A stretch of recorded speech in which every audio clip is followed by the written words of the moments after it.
Bonjour à tous, c'est Franky Foot, j'espère que vous allez bien. On se retrouve aujourd'hui pour une nouvelle vidéo. Donc voilà, comme vous le savez, il y a la trêve. Pendant 10 jours, il n'y a pas d'Olympique de Marseille. Donc c'est vrai que c'est un peu embêtant. Mais on va s'occuper sur la chaîne YouTube, j'ai quelques projets, etc. Grosse dédicace au frérot Touche pas à mon stade. Voilà, j'ai parlé avec lui ce matin pour le sujet de cette vidéo et peut-être sur l'avenir. Donc voilà, c'est lui qui m'a beaucoup aidé pour faire cette vidéo. J'ai donné mon avis, etc. On a échangé. Donc voilà, grosse force à lui.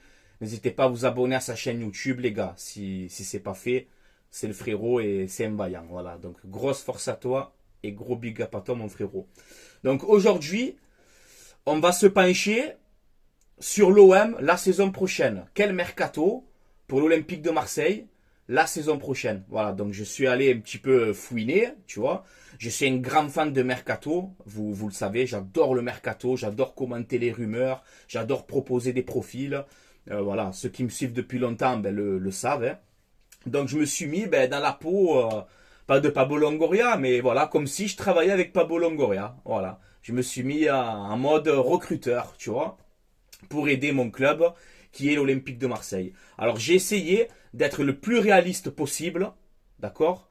Je parle pas de vente OM, etc., de ci, de là, voilà. Je suis parti dans mon idée, dans mon état d'esprit. Je me suis dit, voilà, par exemple, on finit deuxième de Ligue 1, donc on est qualifié directement en Ligue des Champions, donc on a cette rentrée d'argent, etc., les droits télé, tu as compris, je vais pas te dessiner tout ça. Et je me suis dit, voilà, admettons, on finit deuxième de Ligue 1 et on a un budget de 50 millions d'euros pour recruter cet été. Voilà, moi je suis parti d'un budget comme ça, pour être justement le plus réaliste possible, le plus cohérent, le plus objectif possible. Voilà, donc je vais vous présenter mes arrivées, mes départs, les totals d'achat, les totals de rentrée d'argent, le banc de touche et le 11 potentiel. Voilà, on va tout détailler dans cette vidéo. Donc on va commencer par les départs. Tiens, on va commencer par les départs. C'est important de vendre aussi. Faut pas que dépenser. Faut rentrer de l'argent. C'est la survie d'un club aussi. Faut rentrer de l'argent. Donc j'ai compté. Alors 1, 2, 3, 4. Alors 4 départs et des retours de prêt qui vont partir. Voilà. Donc en termes de départ, Matteo Guendouzi. Voilà, c'est une surprise pour personne. Je pense qu'il est fort probable qu'il quitte l'Olympique de Marseille. Alors on nous parle de 50 millions, etc. Moi personnellement je n'y crois pas. On l'a payé 11-12 millions.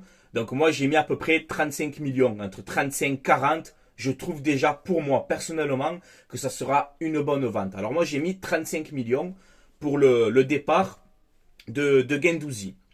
Balerdi, voilà, tu fais tes affaires. Merci pour tout. J'ai pas envie qu'il soit à la tête de gondole chaque fois, qu'on se prenne à lui, etc. C'est pas une solution. Donc Balerdi, je le fais partir. Et voilà, aux alentours de 10 millions d'euros, je pense qu'on peut le refourguer. Ensuite, le départ, bien évidemment, de Milik. Donc 9 millions d'euros à la Juve. Ça va arriver dans nos caisses. Donc voilà. Suarez, 11 millions d'euros, normalement, à son club où il est prêté, là, en Espagne. Donc en gros, déjà, si on arrive à vendre ça, ça nous fait à peu près 65 millions d'euros de vente. Ça, c'est pour les ventes. Ensuite, on a les départs de prêt. Donc, Nuno Tavares qui retourne à Arsenal, Caboret qui retourne à Manchester City, Blanco qui retourne au Celta Vigo, et Payet, moi, je respecte énormément ce joueur, mais pour moi, Payet, il faut qu'il arrête là. Voilà, merci pour tout, Dimitri Payet. Essaye de prendre ta retraite, c'est que ça fait mal de dire ça, mais prends ta retraite en fin de saison, travaille à l'OM, reste avec nous, reste dans notre projet, aide-nous, voilà, parce que tu aimes le club, c'est la vérité. Donc j'ai pas envie de te flanquer la porte au nez, là, te claquer la porte au nez. Donc tu restes à l'OM, mais voilà, tu travailles avec nous. Moi, c'est ce que je proposerais. Donc, comme vous pouvez constater, on a quand même beaucoup de départs. Donc, on a Guendouzi, Balerdi, Milik, Suarez, c'est des ventes. Et on a donc les retours de prêt qui s'en vont, comme Tavares, Blanco, Caboret. Donc, ça nous fait quand même du monde à remplacer. Et pour les arrivées, Donc pour les arrivées, j'ai noté en tout 8 arrivées. Côté Olympique de Marseille, tu le sais que depuis l'arrivée de Pablo Longoria, c'est tout le temps entre 11, 12, 13 recrues. Voilà, donc moi j'ai fait 8 arrivées. Donc je pense que je suis dans les cordes de Pablo Longoria. Voilà. Alors concernant les arrivées, comme je répète au début, on a un budget de 50 millions, malgré les 65 millions d'euros de vente. Mais ça c'est pour les caisses du club. Voilà, c'est pour les caisses du club. Donc on a ce budget de 50 millions pour recruter. Alors moi ce que je ferai les gars, c'est je renforce impérativement cette défense parce qu'il faut avoir une défense solide et surtout d'expérience. Et je fais venir, et c'est ma priorité pour le mercato d'été, c'est ma priorité. Il est libre, il a 31 ans, il a de l'expérience, il est de la Serie A, on sait que c'est le réseau de Pablo Longoria et de Ribalta, etc. Je fais venir Stéphane De Vrij, voilà, défenseur de 31 ans, de l'Inter Milan, dur sur l'homme, très méchant, avec du caractère. Et c'est ce qu'il nous faut à l'Olympique de Marseille. Voilà, donc Stéphane De Vrij, libre, 31 ans. Il ne faut pas passer à côté. Si on peut aller le récupérer, il faut y aller, absolument. Et c'est une priorité. Voilà. Ensuite, le deuxième joueur libre que je fais venir, parce que bon, je vais récapituler, mais sur mes arrivées, j'ai 3 joueurs libres, j'ai 3 prêts avec option d'achat et j'ai 2 achats secs sur mes 8 arrivées. Donc on continue. Donc premier joueur libre, De Vrij. Deuxième joueur libre, ça va être très compliqué. Il y aura de la grosse concurrence et ça va être très très dur. Mais c'est Ndjinka. Voilà, le défenseur français de Francfort, 23 ans. Défenseur français, grand, athlétique, gaucher, rapide, qui peut jouer en piston et surtout en défenseur central. Et c'est un joueur d'avenir. Voilà. Donc Ndjinka, c'est vrai qu'il y a le Barça, etc. Il va y avoir vraiment une énorme concurrence. Mais si tu arrives à le ramener, Ndjinka, ça serait un excellent coup. Après, on me dit, ouais, mais il est parisien. Les gars, ça veut rien dire. Guendouzi est format Paris, Saliba est parisien, Enze a joué à Paris, Sana joue à Paris. Énormément de joueurs qui ont fait les deux camps, d'accord? Et Ndjinka, il est formé à Auxerre. Déjà, premièrement, tu vois, donc il n'y a pas de problème. Donc Ndjinka, je pense qu'avec un bon projet olympique de Marseille, tu peux l'attirer. Mon troisième joueur libre que je fais venir, d'accord, c'est Wilfried Zaha. Voilà. Je pense que tout le monde le connaît, joueur de Crystal Palace, milieu offensif gauche, c'est le capitaine là-bas, c'est une valeur sûre de première ligue, 30 ans, rapide, technique, finisseur, parce qu'il marque aussi quand même des buts. Et ce mec, c'est ce genre de joueur qui peut te faire soulever le vélodrome grâce à sa technicité, sa vivacité, etc. Donc Wilfried Zaha, qui est libre à la fin de la saison, il faut vraiment aller le chercher. Voilà, donc ça c'est mes 3 joueurs libres. Ensuite, on va enchaîner sur les 3 prêts avec option d'achat, mais pas obligatoire. Moi, les prêts secs, c'est terminé. Les prêts secs, c'est fini. Moi, je n'en veux pas. J'ai pas envie qu'on fasse un coup comme Saliba. Voilà. Tu t'attaches à un joueur, tu sais que ça va être dur de le garder. Comme Nuno Tavares, admettons, si on a envie de le garder, ben, ça va être compliqué parce qu'il n'y a pas d'option d'achat. Voilà. Donc, ce que je ferai, c'est comme on a fait pour Caboret, je mets une option d'achat sur le joueur. Comme ça, si j'ai envie de l'acheter à la fin de saison, je l'achète. Je ne mets pas une option d'achat obligatoire. Suivez bien, les gars. Je mets une option d'achat, tout simplement. Comme ça, si en fin de saison, on veut l'acheter, on l'achète. Voilà. Donc, en prêt, avec option d'achat, nous avons 3 joueurs. Je prends un latéral droit qui était pisté par l'OM, c'est Kastrup. Voilà, international néerlandais, il joue à la Roma, il a 27 ans, 1m83 il me semble, rapide, physique, athlétique, et qui ne sera pas perdu dans le système Tudor, parce qu'il a l'habitude à la Roma aussi de jouer dans cette défense à 5 ou à 3 comme tu veux, en termes de piston. Donc Kastrup qui était déjà pisté par l'OM cet été, a noté qu'à la fin de saison, il lui restera 1 an de contrat, donc que la Roma, à 1 an de la fin de son contrat la saison prochaine, ils peuvent nous le vendre. Donc ce que je ferai, c'est où je pose, il est évalué à 9 millions, où je pose les 10 millions de suite, je l'achète, où je me fais un prêt avec option d'achat aux alentours de 10 millions d'euros. Et je fais venir Kastrup qui remplacera numériquement Caboret. Voilà. Donc il va concurrencer bien comme il faut Jonathan Klaus. Voilà. Ensuite, le deuxième prêt avec option d'achat, c'est mon coup de cœur, c'est ma petite pépite. La vidéo risque d'être un peu longue, hein. Mais voilà les gars, posez-vous tranquille, mangez, buvez, faites ce que vous voulez. mon deuxième prêt avec option d'achat, ça va être compliqué aussi à l'avoir, mais c'est ma pépite, les gars. C'est ma pépite. 1m88, rapide, athlétique, physique. Il s'appelle Udogie. Il joue à l'Udinese. Il est prêté par Tottenham. Il a un contrat jusqu'en 2027 avec Tottenham, c'est vrai. Ça va être un peu compliqué. Mais il est prêté à l'Udinese. Il est prêté à l'Udinese, donc il va retourner à Tottenham. Est-ce que Tottenham va vouloir le conserver? Je ne sais pas. Et moi, en tout cas, ce que je ferais, si je pourrais le faire, j'irai à Tottenham, je dis voilà, tu l'as prêté à l'Udinese, prête-le chez nous avec une option d'achat. Donc j'ai mis à peu près, en gros, l'option d'achat, il est évalué à 22 millions, hein, alors qu'il a 20 ans. Il est déjà évalué à 22 millions sur le marché. Tu mets une option d'achat de 25 millions à peu près, mais pas obligatoire. Voilà, entre 20 et 25, tu sais de t'arranger. Et tu sais de le faire venir, il est très très fort.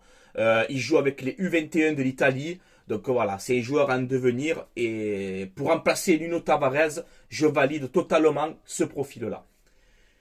Et mon troisième prêt avec option d'achat, j'ai fait mon caprice Mofi. Longoria, c'est vrai, a tout fait. Il est parti à Lorient, etc. Ça ne s'est pas fait. Mais voilà.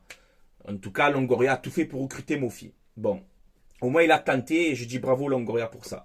Ben, j'ai un autre caprice en Ligue 1. Il s'appelle Balogun, les gars. Il s'appelle Balogun. Il est prêté par Arsenal au Stade de Reims. Première saison en Ligue 1, il a 16 ou 17 buts. Vous avez vu contre l'OM le match qu'il a fait. Et Balogun, les gars, je le veux à l'Olympique de Marseille.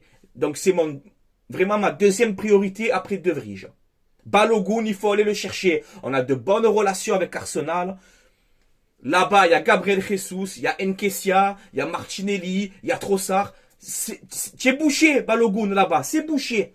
Tu viens à l'OM, titulaire en neuf, et tu nous régales. Comme tu es en train de faire cette saison en Ligue 1. Mais tu le fais à l'Olympique de Marseille. Donc je mets... Alors il est estimé à 14 millions d'euros sur le marché. Sa valeur, elle va augmenter. Donc aux alentours de 20-25. Je fais la même chose. Prêt avec option d'achat de 25 millions d'euros.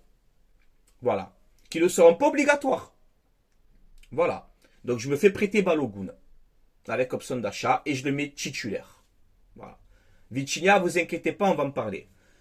Et ensuite, mes deux achats, donc sur mon enveloppe de 50 millions, va me servir pour ça, pour ces deux achats que je vais réaliser. Et sur les 50, j'en gaspille 35. Vu que Blanco est parti, il nous faut une doublure à Paul Lopez, même si Simon Ngambanju, je ne sais pas si c'est comme ça que ça se prononce, a de l'avenir, mais je prends quand même un gardien qui est une valeur sûre de Ligue 1. J'aime beaucoup, c'est Mats Sels. Voilà, le gardien de Strasbourg, 31 ans, belge, valeur sûre de Ligue 1. Et je pense qu'en doublure à l'Olympique de Marseille, il a 31 ans, donc un petit contrat de 3 ans. Tu lui dis, écoute, tu viens à l'OM, en doublure, tu concurrences Paul Lopez, et tu signes un dernier beau contrat pour la fin de ta carrière qui arrive. Et Mats Sels, je valide. Et voilà, il estime à peu près à 8 millions d'euros. Allez, tu mets 5 millions plus 3, 4 de bonus, tu peux t'arranger. Voilà. Donc, je ferai venir Mats Sels, donc aux alentours allez, de 8 millions d'euros. Et je prends 30 millions, je mets le paquet, je prends 30 millions d'euros et je vais chercher Seko Fofana, les gars. Ça fait 2 ans que je le veux à l'Olympique de Marseille. Je vais chercher Seko Fofana. Il est estimé à 25. Tu mets 30 s'il faut. C'est pas grave. C'est une valeur sûre. C'est le petit Yaya Touré de la Ligue 1. Et je pèse mes mots. Voilà. Donc je prends Seko Fofana à l'Olympique de Marseille. On se rappelle de ce stage en Espagne. Hein, avec l'OM et Lens. On a vu Fofana avec Payet, avec Los, etc. Et je suis sûr que Fofana peut signer à l'Olympique de Marseille avec un projet intéressant, jouer cette Ligue des Champions, le mettre titulaire au milieu de terrain, et il va nous apporter ce qui nous manque, au milieu de terrain, cette puissance athlétique. Et c'est un box-to-box, tout ce que recherche Igor Tudor. Voilà. Fofana a prolongé avec Lens. Vous savez pourquoi il a prolongé avec Lens? Parce que Fofana respecte son club. Il n'a pas voulu partir libre comme un certain Boubacar Kamara. Ok?